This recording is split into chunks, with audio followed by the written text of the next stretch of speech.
महाभारत काल में कई ऐसी घटनाओं का वर्णन है जिसे बहुत ही कम लोग जानते हैं। बहुत से ऐसे पराक्रमी राजा जिन्होंने अपने बल से लोगों को डराने के लिए रखा और कुछ ने अपने बल को अपने राज्य के हित के लिए इस्तेमाल किया। हम बात करें क्रूर राजा कंस और गंगा पुत्र भीष्म की, तो ऐसा क्या हुआ कि कंस अपने राज्य के बजाय भीष्म के राज्य हस्तिनापुर में भय फैलाने आया। तो आइए जानते हैं। महाभारत युद्ध के कई माह पहले जब भीष्म ने अपने प्रतिज्ञा ली थी कि वो ब्रह्मचार्य का निर्वाह करेंगे, बाकी उनकी दूसरी माँ सत्यवती की संतानें ही हस्तिनापुर में राज करेगी। ऐसे कुछ समय बीतते हैं, सत्यवती की एक संतान की मृत्यु हो जाती है। अब उस राज्य को भीष्म की प्रतिज्ञा के कारण सत्यवती ही चलाती थी। तभी भीष्म को अपने राज्य की चिंता हुई कि आगे इस राज्य को कौन चलाएगा। तभी भीष्म अपने सेनापति को कहीं राज्य में भेजते हैं, परंतु उन्हें कोई रानी नहीं मिलती। तब वो अपने सेनापति को भगदंत के राज्य में भेजते हैं। जैसे भीष्म का सेनापति भगदंत के राज्य में जाता है, वो देखता है कि भगदंत इंसानों की बलि दे रहा था और उन इंसानों के बीच में उनके राज्य का एक सैनिक भी होता है। तभी वह सेनापति शीघ्र जाकर भीष्म को बताते हैं। यह सुनकर भीष्म अत्यंत क्रोधित हो जाते हैं और तभी वह अपने त्रिशूलास्त्र को असम के राजा भगदंत का नाम लेकर छोड़ते हैं। तभी वह बाण सीधा असम में जाकर भगदंत को जाकर लगता है, जिसके कारण भगदंत घायल हो जाता है। जब यह बात कंस को पता चलती है, भगदंत कंस का प्रिय मित्र था, यह बात सुनकर उसका क्रोध अत्यंत बढ़ जाता है। तभी वह अपनी सेना को तैयार करता है और हस्तिनापुर की ओर निकल जाता है। उसकी सेना इतनी विशाल होती है कि जिसकी गड़गड़ाहट से हस्तिनापुर की धरती हिलने लगती है। तभी कंस अपने गधे से हस्तिनापुर वासियों को मारता हुआ आगे बढ़ता है। उसके विनाश को देखकर डरी हुई जनता भीष्म के पास पहुंचती है।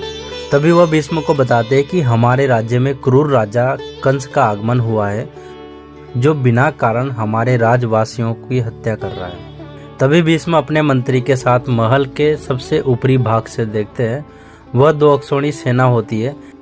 उनका मंत्री सेनापति को सेना सुसज्जित करने का आदेश देता है, परंतु भीष्म मना कर देते हैं। इसके बल और इसके सामर्थ्य को भीष्म अकेला ही तोड़ सकता है।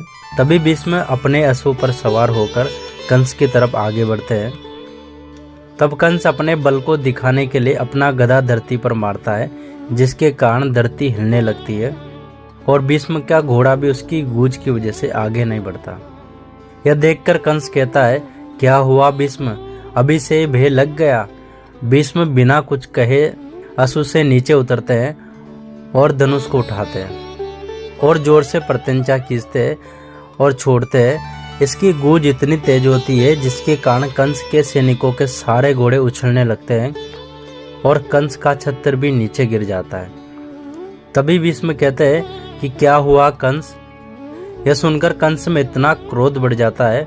तभी वे अपने सेना के सबसे शक्तिशाली सेनापति को भेजता है, जिसे भीष्म घोड़े सहित काट देते हैं।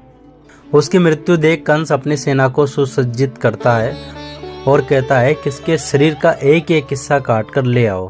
तभी सारे सैनिक भीष्म की ओर आगे बढ़ते हैं। तब भीष्म अपने रुद्रास्त्र से कंस की अक्षौणी सेना का विनाश करते हैं और पर्वतास्त्र से दूसरे छोर के अक्षौणी सेना का विध्वंस कर देते हैं। तभी यह देखकर कंस क्रोध में नागपाश छोड़ते हैं। तभी भीष्म गरुड़ास्त्र से नागपाश को काट देते हैं। इसके बाद कंस भीष्म पर कई सारे अस्त्र चलाता है, परंतु वे सारे अस्त्र काट देते हैं। तभी कंस कहता है कि कैसा ढोंग है भीष्म, अपने पिता के वरदान का अपमान करवाओगे क्या। यदि मैंने तुम्हारी मृत्यु कर दी तो तुम्हारे पिता का तुम्हारे वरदान पर लज्जित होना पड़ेगा। तभी भीष्म क्रोध में ब्रह्मशीर को याद करते हैं। तभी बादल गरजने लगते और भीष्म कहते हैं, मेरी नहीं तुम्हारी मृत्यु मेरे हाथों लिखी है कंस। तभी ब्रह्मशीर उनके समक्ष आ ही रहा होता है। तभी आकाशवाणी होती है और आकाशवाणी कहती है कि कंस की मृत्यु किसी और के हाथों निश्चित है। तभी भीष्म कहते हैं, जाओ कंस, मैं आकाशवाणी को टाल नहीं सकता। तब कंस अपमानजनक मुंह लेकर वापस चला जाता है।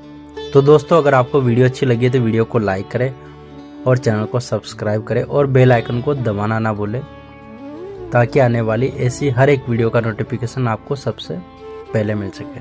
तो मिलते हैं ऐसी एक और फैक्ट वाली वीडियो में। तब तक सब अपना ख्याल रखिएगा। Thank you so much.